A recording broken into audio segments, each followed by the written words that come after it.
بسم اللہ الرحمن الرحیم۔ السلام علیکم دوستو، میں ہوں محمد احمد اور آپ دیکھ رہے ہیں احمد اسلامائزیشن یوٹیوب چینل۔ حضرت نوح علیہ السلام کا واقعہ۔ حضرت نوح علیہ السلام کا تذکرہ قرآن مجید میں 42 جگہ آیا ہے۔ حضرت آدم علیہ السلام کی اولاد دنیا میں خوب بڑھی، آہستہ آہستہ یہ خدا کو بھولتے گئے جس نے اسے پیدا کیا تھا اور جو ان کے پالنے والا ہے، اور شیطان کے بہکائے میں آنے لگے جس نے حضرت آدم کو جنت سے نکلوا دیا تھا۔ شیطان کے بہکائے میں آ کر یہ لوگ بتوں اور آگ، سورج وغیرہ کو پوجنے لگے اور ایک خدا کی بجائے مٹی اور پتھر کے بہت سے خدا بنا لیے۔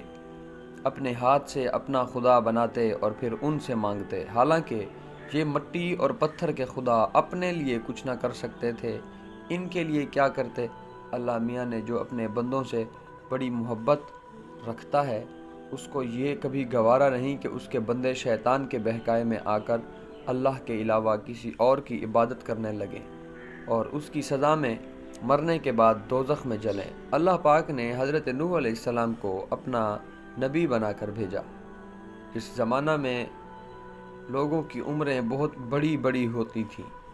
حضرت نوح علیہ السلام 950 سال تک اپنی قوم میں واعظ و نصیحت کرتے رہے کہ اے لوگو، صرف اللہ ایک ہے، اس کی عبادت کرو اور میرا کہنا مانو، وہ تمہارے گناہ بخش دے گا۔ لیکن لوگوں نے حضرت نوح علیہ السلام کی باتوں کو نہ مانا اور اپنے کانوں میں انگلیاں دے لیں اور کپڑے اوڑھ لیے تاکہ حضرت نوح علیہ السلام کی آواز کانوں تک نہ پہنچ پائے۔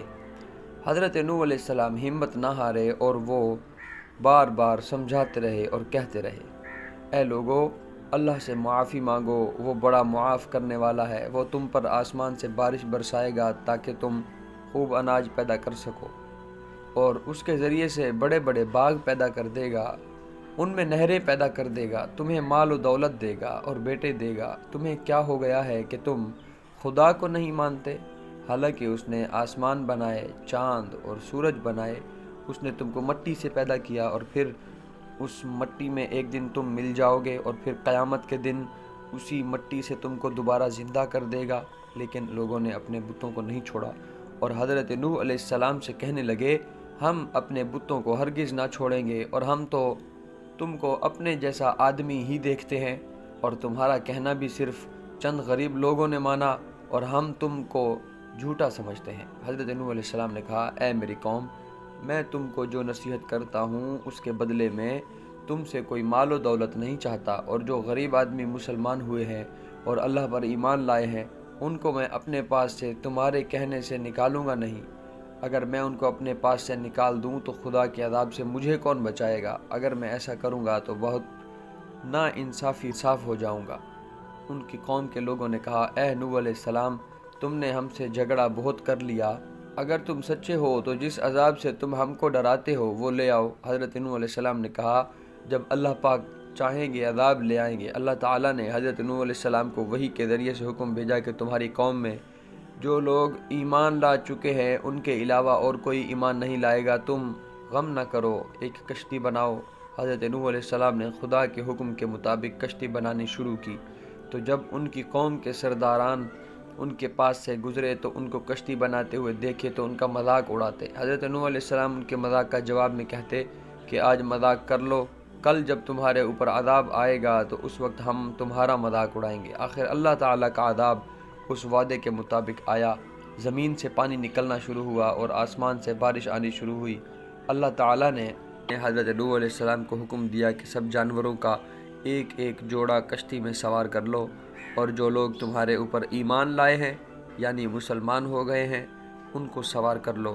حضرت نوح علیہ السلام نے اس کشتی میں سوار ہونے والوں سے کہا کہ اللہ تعالیٰ کا نام لے کر اس کشتی میں سوار ہو جاؤ کہ اس کا چلنا اور ٹھہرنا اسی کے ہاتھ میں ہے، اللہ تعالیٰ بڑا بخشنے والا مہربان ہے۔ کشتی ان سب کو لے کر لہروں میں چلنے لگی تو اس وقت حضرت نوح علیہ السلام نے اپنے بیٹے سے کہا، اے بیٹا، ہمارے ساتھ سوار ہو جاؤ اور کافروں کے ساتھ مت ہونا۔ اس نے کہا، میں کسی پہاڑ پر چڑھ جاؤں گا اور وہ پانی سے بچا لے گا۔ حضرت نوح علیہ السلام نے کہا، آج کے خدا کے عذاب سے سوائے خدا کے کوئی بچانے والا نہیں۔ اتنے میں دونوں کے درمیان ایک پانی کی لہر اٹھی اور وہ ڈوب گیا۔ پھر خدا تعالیٰ نے زمین کو حکم دیا کہ اپنا پانی نگل جا، اور آسمان کو بھی حکم دیا کہ پانی برسانا بند کر دے، یہاں تک کہ پانی خشک ہو گیا اور تمام کافر دنیا میں ختم کر دیے گئے۔ حضرت نوح علیہ السلام کی کشتی کوہ جودی پر ٹھہری۔ حضرت نوح علیہ السلام نے اپنے پروردگار سے عرض کیا، اے میرے رب، میرا بیٹا بھی میرے گھر والوں میں سے ہے اور آپ کا وعدہ سچا ہے۔ یعنی حضرت نوح علیہ السلام کا مطلب تھا کہ اے اللہ تعالیٰ، آپ نے وعدہ فرمایا تھا کہ تیرے گھر والوں کو اس طوفان سے بچا لوں گا، پھر میرا بیٹا کیوں ڈوبا؟ تو خداوند تعالیٰ نے فرمایا کہ اے نوح، تیرا بیٹا تیرے گھر والوں میں سے نہیں تھا، کیونکہ اس کے عمل اچھے نہیں تھے۔ میں تجھ کو نصیحت کرتا ہوں کہ ایسی بات نہ کر جو تیرے علم میں نہیں، اس لیے کہ کنعان اللہ کے علم ازلی میں کافر تھا، اور یہ بات نوح علیہ السلام کے علم میں نہ تھی۔ حضرت نوح علیہ السلام نے اللہ پاک سے توبہ کی اور اپنے کہنے کی معافی چاہی۔ اللہ پاک نے ان کو معاف کر دیا اور حکم دیا کہ اے نوح، ہماری طرف سے سلامتی اور برکتوں کے ساتھ اترا۔ اس کے بعد حضرت نوح علیہ السلام کی امت سے دنیا بسی اور آہستہ آہستہ ان کے بال بچے آباد ہوتے گئے۔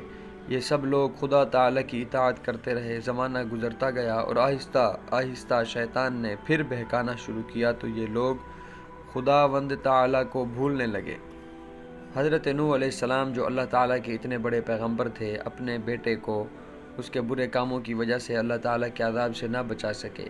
اس طرح اگر ہمارے ماں باپ اللہ کے کتنے ہی ولی کیوں نہ ہوں، اگر ہمارے عمل اچھے نہ ہوں تو وہ ہم کو اللہ تعالیٰ کے عذاب سے نہ بچا سکیں گے۔ ہم کو اپنے بزرگوں کے نیک عمل کا سہارا نہیں لینا چاہیے، بلکہ اللہ اور اس کے رسول صلی اللہ علیہ وسلم کے بتائے ہوئے کاموں پر عمل کر کے نیک بننا چاہیے۔ اسی وجہ سے اللہ تعالیٰ نے قرآن مجید میں کہا ہے کہ اگر تم ایک ذرہ برابر بھی نیکی کرو گے تو اس کا بدلہ ہم تم کو دیں گے، اور اگر ایک ذرہ برابر بھی برا عمل کرو گے تو وہ بھی تمہارے سامنے آ جائے گا۔ دوستو، آج کا واقعہ، آج کا ٹاپک، آج کا موضوع یہیں تک۔ خدا حافظ۔